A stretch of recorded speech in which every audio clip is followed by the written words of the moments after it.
حدیث شریف بخاری جلد اول میں اللہ تبارک و تعالی نے جب حضرت جبرائیل علیہ السلام کو حکم فرمایا جاؤ حضرت آدم علیہ السلام کے پاس اور انہیں حضرت حوا علیہ السلام کے ساتھ جمع کرنے کا حکم دو اور ہم بستری کے آداب بھی سکھاؤ، تو جب حضرت جبرائیل علیہ السلام اور حضرت آدم علیہ السلام کے پاس تشریف لائے اور حضرت اللہ تعالیٰ کا حکم سنایا تو حضرت آدم علیہ السلام کہنے لگے جمع کیا ہوتا ہے، وہ کیسے ہوتا ہے۔ حضرت جبرائیل علیہ السلام نے حضرت آدم علیہ السلام کو حضرت آدم علیہ السلام اور حضرت حوا کی پہلی زفاف جاننے کے لیے اس ویڈیو کو آخر تک ضرور دیکھیں۔ بسم اللہ الرحمن الرحیم۔ السلام علیکم ورحمۃ اللہ وبرکاتہ۔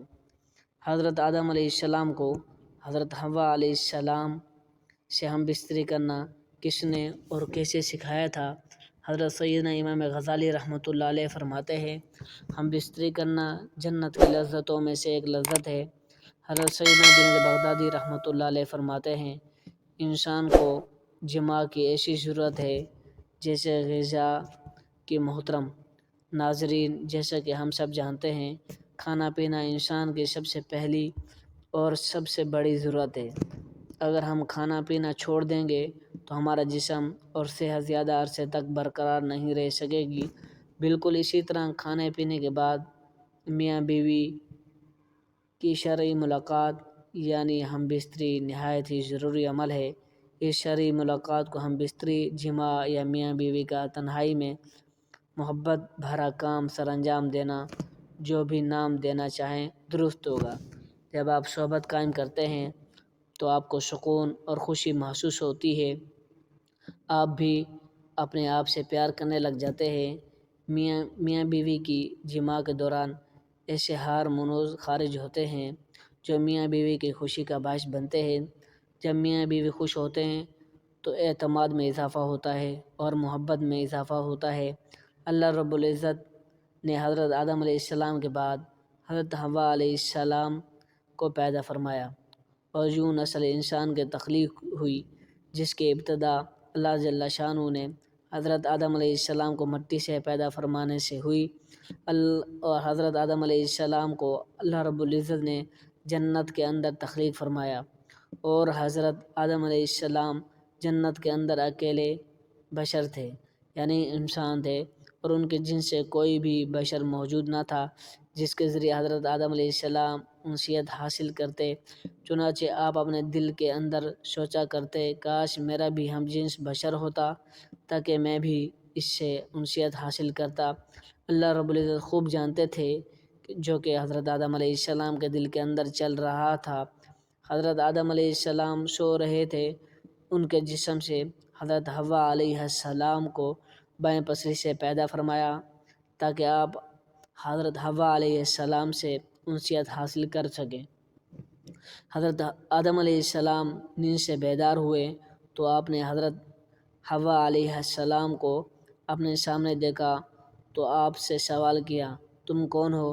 حضرت حوا علیہ السلام نے جواب دیا میں عورت ہوں۔ پھر حضرت آدم علیہ السلام نے پوچھا اللہ تبارک و تعالی نے تجھے کیوں پیدا فرمایا ہے؟ تو حضرت حوا علیہ السلام نے جواب دیا اللہ رب العالمین نے مجھے آپ کی تسکین کے لیے پیدا فرمایا ہے تاکہ آپ میرے قرب سے سکون حاصل کر سکیں، یہی وجہ ہے۔ حدیث پاک میں حضور اقدس صلی اللہ علیہ وآلہ وسلم نے کنوارے لڑکے اور کنواری لڑکی کو مسکین قرار دیا ہے کیونکہ دونوں کا کوئی مونس نہیں ہوتا، لہذا جوان اولاد کی جلدی شادی کر دینی چاہیے تاکہ وہ میاں بیوی ایک دوسرے کے قرب سے سکون پا سکیں۔ بعض روایت کے اندر آتا ہے حضرت آدم اور حضرت حوا علیہ السلام جنت کے اندر خوشی خوشی رہتے تھے، وہاں عیش کی زندگی گزارتے تھے، لیکن یہ بات یاد رکھیں اللہ رب العالمین نے جنت میں حضرت حوا علیہ السلام کی تخلیق سے پہلے ہی حضرت آدم علیہ السلام کو ایک درخت کے قریب جانے اور پھل کھانے سے منع فرمایا تھا، جبکہ بعض روایت کے اندر اس واقعے کو اس طرح ذکر کیا گیا ہے کہ حضرت آدم علیہ السلام جب جنت کے اندر رہتے تھے تو ان کا کوئی غم خوار نہیں تھا کیونکہ آپ اکیلے انسان تھے، چنانچہ آپ کے دل کے اندر یہ چاہت تھی کاش میرے جنس سے کوئی اور بھی ہوتا جس سے میں تسکین حاصل کرتا۔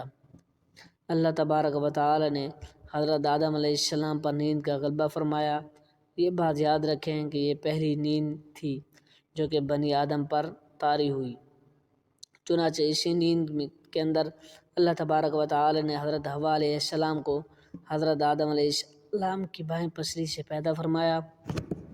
چنانچہ جب حضرت آدم علیہ السلام بیدار ہوئے، آپ نے اپنے سامنے ایک ایسی بشر عورت کو دیکھا جو کہ آپ سے بہت زیادہ مشابہت رکھتی تھی، جس سے بشریت کے اندر بہت ہی زیادہ حسین و جمیل تھی۔ چنانچہ حضرت آدم علیہ السلام نے جیسے ہی حضرت حوا علیہ السلام کو دیکھا تو آپ سب سے پہلے کچھ جان گئے یوں کیوں اور کس وجہ سے پیدا ہوئی اور ان کا نام کیا ہے، کیونکہ اللہ تبارک و تعالی نے آپ کو پہلے ہی تمام چیزوں کا علم سکھا دیا تھا۔ چنانچہ پھر اس کے بعد فرشتے حضرت آدم علیہ السلام کے علم کا امتحان لینے کے لیے ان کے پاس آئے اور حضرت آدم علیہ السلام کو سلام کیا۔ حضرت آدم علیہ السلام کو سلام کرنے کے بعد فرشتوں نے پوچھا کہ یہ سامنے تمہارے جو مخلوق موجود ہے یہ کیا چیز ہے؟ حضرت آدم علیہ السلام نے ارشاد فرمایا یہ عورت ہے۔ چنانچہ پھر ان فرشتوں نے دوسرا سوال کیا کہ اس عورت کا نام کیا ہے؟ تو آپ نے فرمایا اس کا نام حوا ہے، جس پر فرشتوں نے پھر سوال کیا ان کا نام حوا کیوں رکھا گیا؟ حضرت آدم علیہ السلام نے جواب دیا کیونکہ ان کو ایک زندہ انسان سے پیدا کیا گیا ہے، اسی وجہ سے ان کا نام حوا علیہ السلام رکھا گیا۔ حضرت ابراہیم نخعی رحمۃ اللہ علیہ سے روایت کرتے ہیں جب اللہ رب العالمین حضرت آدم علیہ السلام کو پیدا فرمایا تو اللہ تبارک و تعالی نے حضرت آدم علیہ السلام کی طرح ایک فرشتوں کو بھیجا۔ حضرت آدم علیہ السلام کو جماع یعنی ہم بستری کا حکم دیا تو انہوں نے حضرت حوا علیہ السلام سے ہم بستری کی۔ چنانچہ جب حضرت آدم علیہ السلام نے جماع سے فارغ ہوئے تو حضرت حوا علیہ السلام نے کہا اے آدم یہ تو بہت ہی اچھی چیز ہے، اس کو میرے ساتھ اور زیادہ کرو۔ اس حوالے سے اس کی کوئی سند موجود نہیں۔ بعض روایت میں آتا ہے کہ حضرت آدم علیہ السلام کو جنت کا ممنوع پھل کھانے کی وجہ سے زمین پر اتار دیا تو کافی عرصے تک ایک دوسرے سے جدا رہے۔ چنانچہ حضرت آدم علیہ السلام اللہ رب العالمین کی محبت اور اپنی خطا پر بہت زیادہ گریہ وزاری فرمایا کرتے تھے۔ چنانچہ آپ کے رونے کی شدت کی وجہ سے ایک دن حضرت جبرائیل علیہ السلام نے اللہ تبارک و تعالیٰ کی بارگاہ کے اندر حضرت آدم علیہ السلام کی سفارش کی، جس پر اللہ تبارک و تعالیٰ نے حضرت آدم علیہ السلام کے دل کے اندر توبہ کرنے کا طریقہ پیدا فرمایا۔ میرے پیارے حبیب نبی کریم صلی اللہ علیہ وآلہ وسلم کے وسیلے سے میری بارگاہ کے اندر توبہ کرو، میں تمہاری توبہ قبول کر لوں گا۔ چنانچہ پھر اسی طرح سے حضرت آدم علیہ السلام نے اللہ تبارک و تعالیٰ کی بارگاہ کے اندر توبہ کی تو اللہ رب العالمین نے ان کی توبہ قبول کرتے ہوئے حضرت جبرائیل علیہ السلام کو خوشخبری سناتے ہوئے فرمایا جاؤ آدم سے کہو تمہاری توبہ قبول ہوئی۔ پھر حضرت جبرائیل علیہ السلام حضرت آدم علیہ السلام کے پاس آئے اور ان کو توبہ کی مقبولیت کی خوشخبری دی، ان کو سنائی۔ پھر حضرت آدم علیہ السلام کو لے کر آپ مکہ مکرمہ تشریف لائے۔ وہاں کعبۃ اللہ شریف کی حضرت آدم علیہ السلام نے بنیاد رکھی اور حجر اسود پتھر کو بھی نصب کیا جو کہ آپ کے ساتھ جنت سے آیا تھا۔ اس کے بعد حضرت آدم علیہ السلام نے حضرت حوا علیہ السلام سے میدان عرفات کے اندر دونوں کی ملاقات کروائی۔ چنانچہ عرصے کی دوری اور وقت اور دنیا کی تغیرات کی وجہ سے دونوں کے اندر کافی تبدیلیاں آ چکی تھی، اس وجہ سے دونوں ایک دوسرے کو پہچان نہ سکے، جس پر حضرت جبرائیل علیہ السلام نے آپ دونوں کا تعارف کروایا۔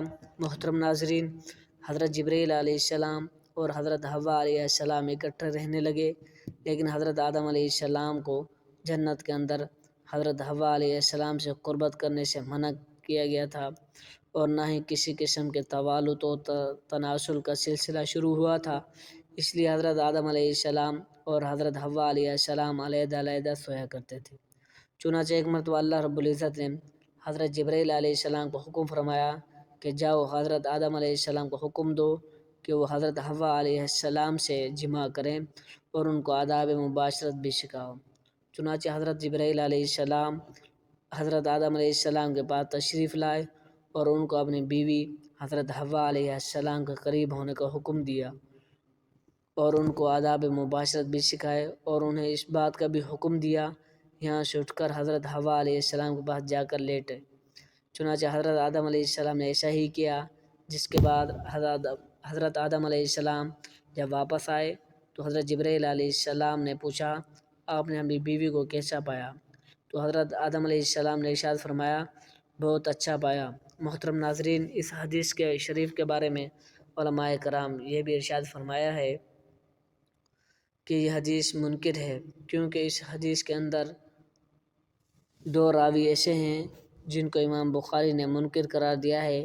پھر اس کے بعد حضرت حوا علیہ السلام سے نسل انسانی کی ابتدا ہوئی اور بعض روایت کے اندر ذکر ہے آپ کو 20 حمل ٹھہرے اور آپ کے ہاں 20 لڑکے اور 20 لڑکیاں پیدا ہوئی۔ اسی طرح نسل انسانی پھیلتی پھولتی آج ہم تک جا پہنچی۔ اللہ رب العزت ہم سب کو اپنے حفظ و امان میں رکھے، آمین۔ اور اس میں جو کوئی غلطی کوتاہی ہو گئی ہو اللہ تعالیٰ اپنے فضل و کرم سے معاف فرمائے، آمین۔ جزاکم اللہ خیرہ۔